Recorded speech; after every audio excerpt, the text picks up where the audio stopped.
Hi, my name is Carrie. Welcome to a few moments from a week of my life in Ohio as a mom of six, including an 18-year-old all the way down to an 8-week-old. So we're starting off, it's the morning of my birthday, and one of my family's favorite traditions is to do special outings on our birthdays. So that includes, going out to eat and doing little day trips around town. So we went to this restaurant in our neighborhood called Joya's. I don't know if that's how you pronounce it, but it's Bengali American food and it's delicious. And then later we went to this garden nursery called the Groovy Plant Ranch, and they have just such beautiful displays, and they have a huge perennial section with a lot of native plants. I was really eyeing these beautiful coneflowers. They were kind of like a peachy pink orange color called cantaloupe, and I thought that those would be great because coneflowers in our area do really well. And I love how the kind of pastel colors bring a brightness because we kind of have some shade in our backyard, and so I love how it kind of brightens that up and draws your eye. And then of course all the insects are loving the flowers, and so that's another reason to have more beautiful flowers. But anyways, it was such a hot day when we went. It was in the 90s and muggy as could be. So I was a little worried that if I got any flowers, it might be a little while before I got them in the ground, and then I might not be very good about watering them consistently, at which they would need. So we opted to not buy anything that time, but I just had such a nice time. We just took our youngest child, and it was just my husband and I, and there's this really cute little coffee stand within the garden. I think it's called B&B Coffee, and so my husband got me I think it was a blueberry mocha iced. It was super delicious. It wasn't too sweet. And then they have this huge collection of like ceramic mushrooms, and they have these little tiny ones for fairy gardens. And my mother-in-law just started a fairy garden for our daughter in our backyard, so I was looking at those little tiny mushrooms in addition to all the other fairy garden things that they had, and I was thinking those could be cute stocking stuffers for my little 2-year-old, but don't tell her, it's a secret. So anyways, that was a really fun day. I really enjoyed it. We don't often get out, just the two of us, well, the two of us and the baby. I don't think we've done that since before the baby was born, for like maybe a couple months. We probably need to work on that. But anyways, it was really special. I really enjoyed our time out. And then my boys have been requesting that I make something that my mom calls molasses crinkle cookies, and I couldn't find her exact recipe, so I found one called molasses spice cookies and my America's Test Kitchen recipe, and then I just swapped out gluten-free flour.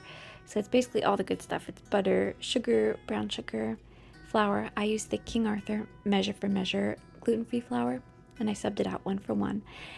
And then it's got all these wonderful warm spices like cinnamon. There's some baking soda in there and some vanilla in there too. So yeah, there's baking soda and then cinnamon. There's ground ginger. There's clove, allspice, and believe it or not, there's also a little bit of black pepper. And then, of course, a small amount of salt to kind of balance everything out. And then a few eggs. The America's Test Kitchen recipe called only for egg yolks, but I used the whole egg, and I think I was mistaken in doing that. I shouldn't have done that because the tops didn't get crinkly. Normally they develop these like attractive cracks on the top, and when I used the whole egg, they kind of got cakier, which I thought was actually, it wasn't bad, it was still delicious, but it wasn't quite the characteristic thing. Oh, and then we shouldn't forget that there's also molasses. So this is a really delicious cookie to have in the fall with all of those warm spices, but my family makes them a lot in the summer to go with a homemade ice cream that it's a lemon orange ice cream. So I think it's the ginger that goes well with the lemon orange ice cream. So when my mom serves it, she does like a big scoop of that lemon orange ice cream and then a cookie or two on the side in the bowl, and it's so good. So after you mix up the cookie dough, then you form balls and then you roll the ball in sugar. I just ended up dipping the top half because I was kind of just wanting to get right to the point and get those cookies in the oven. We were all excited to eat some, but This is a really fun, quick cookie to make, and I would have made a double recipe because I always love having cookie dough in the freezer, but we didn't have enough molasses, so I have to remember to add that to my Kroger order. And then my taste tester over here, she approved. I think she was expecting chocolate chips, so she was a little bit thoughtful. The Groovy Plant Ranch had this variety of black eye Susans, which I was very tempted to buy. They have a green center, a green eye instead of a black eye, so I think they were called Irish black eye Susans, but I thought they were so fun and cheerful and gorgeous. So another thing that I needed to tackle this week was our shower. It has gotten into quite the state. Normally our oldest daughter is on shower cleaning duty, but this summer she's been super busy working and friends. It's her last summer possibly living at home. She's leaving for school in the fall, and so I'm realizing that the shower cleaning duty is now going to be mine. And with that in mind, I'm trying to work out the most efficient way to do it. So I found this clear gel. It's like a bleach gel that clings really well, and it does not discolor the grout, and it prevents you from having to scrub very much. You just kind of apply it, let it sit for a couple hours, and it does a really wonderful job taking away any staining from mold. And then I'm using scrubbing bubbles all over the tile to address the soap scum. And then we have some hard water stains that are kind of like reddish. So I'm using something called the Scrub Mommy. I don't know, probably everyone is familiar with this, but it's like a soft sponge on one side, and then it's almost this matrix of plasticky netting on the other side. So I'm using that side, but since it is made of plastic, it's not supposed to be scratching or too abrasive. So that combined with some elbow grease and the scrubbing bubbles did a really good job of getting our tub and tile nice and shiny and bright again. I do have interest in trying another cleaning product called the Pink Stuff. It's like a paste. I did just order it on Amazon along with the cleaning caddy. My sister-in-law gave me some money and a card for birthday spending. I was like, I think I want to get a cleaning caddy so that I have all my cleaning supplies in one handy little tote. And so then I'd also heard of the Pink Stuff paste. So I'm curious to see next time I clean the shower if it might perhaps aid in speeding up this process of scrubbing, or whether it's really just elbow grease is a required ingredient for that. But anyways, after I gave everything a good scrub, I rinsed it down with this gooseneck kettle, which is also wonderful for making pour over coffee, so it has multiple uses. So I let that bleach gel sit on any moldy or mildewed caulk for several hours. The cool thing about it being bleach gel is that you can obviously see through it, or the cool thing about being transparent is that you can see through it and you can tell whether it needs to sit longer or whether it's been on there long enough. So I removed the bleach gel with a sponge. Just pouring water on it will not cause it to go away, which is interesting. So you can pretty much even take a shower with the bleach gel sitting on the caulk and it won't come off. Here are some more beautiful flowers at the Groovy Plants Ranch. I think these are called scabiosa. I'm not sure, but I used to have some in my garden and then I accidentally killed them. So even though I was tempted to buy them, I didn't buy anymore because I have a poor track record with these ones. And then here, this is my oldest daughter with my youngest daughter. We were just about to give a baby a bath over there by the kitchen sink. And then this week also, this junk drawer has been bothering me for a little while. I need to declutter it every few months. And each time I declutter it, I become a little bit more daring in my decluttering, and I'm willing to take it one more step of becoming more minimal. So what I do is I get out a reusable shopping bag. We get those from our grocery pickup orders from Kroger. They're like a thicker, more substantial plastic, so it's nice for loading them up. And then I also put a trash can down on the floor by me. So I'm starting by just taking everything out, and the things that I know I need to throw away, I'm putting directly in the trash can. So here's some rubber bands from braces, but nobody's currently in braces. Here's a notepad, but it doesn't have sticky adhesive on the back, and I really do tend to prefer Post-it notes. Then I had a little fabric bag that I was using to hold the seed packets from plants that I planted this year, but I decided to let that go. It was a fun little part of a little gift that somebody had given me, and I've enjoyed it, but I don't think I need to, necessarily save it. And then I've got a bunch of Band-Aids in this drawer. And then I actually found a little slip of paper that I need to turn in to exchange for some money at the grocery store. My boys gathered up all of our coins and put them in the Coinstar machine, and then they give you kind of a receipt for a certain amount of money, and you take that to the cashier or to customer service, and they exchange it for actual cash. But we only got to the receipt step, so we need to use that at some point. Then I had tons and tons of rubber bands and tons of safety pins, and I found so many tiny screwdrivers. I think I found 7. I didn't even know that we had that many. So it's always surprising when you go through things what you find. Apparently I'm not capable of keeping track of everything that's in here. And then there were some golden soccer balls that my youngest son's soccer coach gives out to kids who have worked really hard in a game, and they're special to him, so he wants to put them on a necklace. So I set them aside, and then I've got 2 boxes of spare staples for a stapler, and I'm going to keep those, of course. We'll use those, but I have a different part of our house. We have a desk that stores our extra office school supplies, so I thought I should put those over there with the extra tape and the extra markers and pens and all of that stuff. And then I keep finding more and more safety pins, a pair of dice. Do you say dice or die? A pair of die? I don't know. I should have looked up what the plural was before I started making this video, gosh. And then these are roller balls with essential oil, which I used to roll my eyes at essential oils, but a few summers ago, my oldest son got stung by a bee on his foot, and it swelled so big. He'd never been stung before, and days later it was really still bothering him and still very swollen. So my friend, she gave me one of these roller balls. She calls it the Owie blend, and I think it has lavender, frankincense, and tea tree oil. So we tried that one, and then there's also a bite and sting blend, which I can't remember what's in that one. But he put both of them on, and the effect was almost immediate, and he was, experienced some relief when nothing else had been helping. He'd taken ibuprofen, we'd done ice, and so it was kind of shocking how effective it was. So now I don't roll my eyes anymore, and I keep them handy so that when kids come in from the backyard with bites and stings or owies, the owie blend has worked so well when I've burned myself on the oven. So now we keep them handy.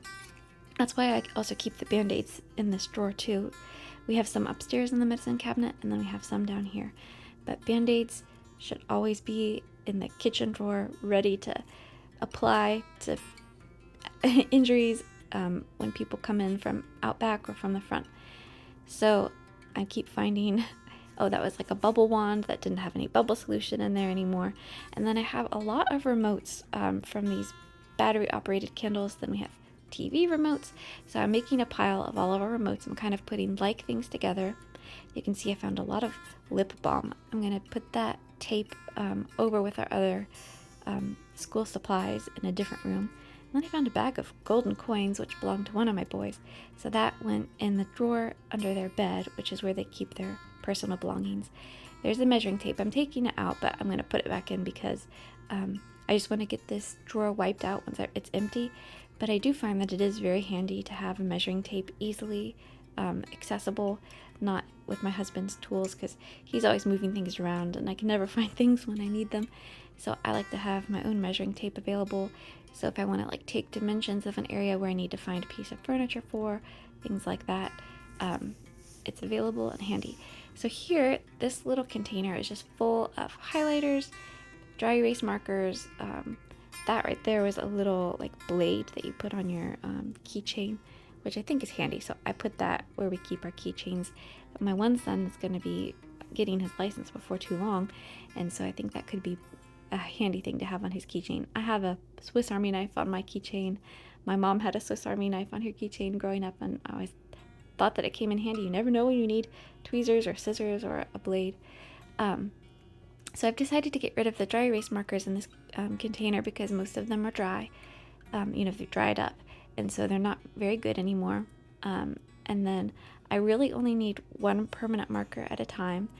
And then I have so many pens in here, and I really do like the erasable pens. I use them a lot in my planner, but I don't need this many in this container at once. I normally just keep one clipped to my planner, and then the rest I'm going to move to our extra school supplies drawer over in the desk in the living room. And then there are several pens that I've decided just to get rid of, and the reason I'm choosing to donate them is because even though they work, I am always like shuffling them out of the way to grab the one pen that I really like. It's like a Pilot, like it's a really inky pen. I think it's called a Rollerball, and it has like a really dense black saturated ink that flows really smoothly and never skips. So whenever I open this drawer looking for a pen, that's the one I grab every single time, and I just rifle through all the other ones in order to get to it. So the erasable pens we're keeping, but we're going to put with our other school supplies. And then I do like to have one really fine, skinny permanent marker. That's what that black marker is there. That's good for labeling things. And then we always keep scissors in the junk drawer. What junk drawer is complete without scissors? So we normally have 2 or 3 pairs. I use them for cutting open, like packages of meat. And so I hand wash those with soap. I used to try to put those in the dishwasher, and then eventually it would kind of affect the finish and make them so they weren't very sharp and they wouldn't open and close easily. So I stopped doing that. I learned my lesson. Scissors must be hand washed, turns out, unless they're the ones that are actually like kitchen shears that come apart. Those seem to do okay with washing, but the regular just office scissors that I was using for food, you can't put them in the dishwasher. So learn from my mistakes. So with decluttering, I feel like it helps really to just put back in the things that I know that I want to use. So the Band-Aids we use all the time, those need to be there. The antibiotic ointment I want to keep there too. Post-it notes, I use at least one a day, it seems like. I feel like it just really helps relieve me from that thought of like, oh, I have to remember to remind this person to do this thing, or I need to ask somebody this question, or this is really high on the priority list today, I can't forget to do it. Post-it notes really are my friend. They're a great aid. So in looking through the many tiny screwdrivers that we have, I decided to use keep one flathead screwdriver and one Phillips head screwdriver in this drawer because they're handy to have for replacing batteries and toys and remotes and all of those things. So I like to have them available. And then I've switched to this style of clip. It's like a metal clip, and I really prefer them to the wooden clips because it seems like we break them so often. These metal clips have been really durable. So anyways, I got that done, and I was making pancakes. So in between flipping pancakes and putting butter and syrup on them, I was putting away all the stuff that I had gotten out of the drawer that belonged elsewhere. And my husband was paged for work, so he was multitasking too. He was holding the baby and responding to a page. But before the day was out, we thought we need to take advantage of it being summer and let's go take the baby girls on a walk. So we went down to the river and we found there's a buckeye tree there, and this is what a buckeye looks like when it's still in its husk.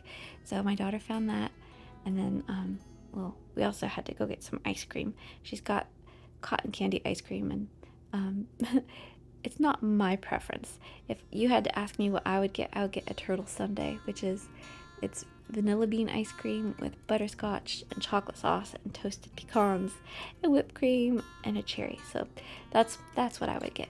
But anyways, I'm trying to focus on finding more efficient ways to take care of our house so that I can spend more time doing wonderful things like hanging out with the kids, making them cookies, admiring flowers, and taking walks along the river with my family. I hope that this helps you too. I appreciate you joining me, and I hope that you would consider subscribing and watching another one of my videos. I appreciate it a lot. Thanks.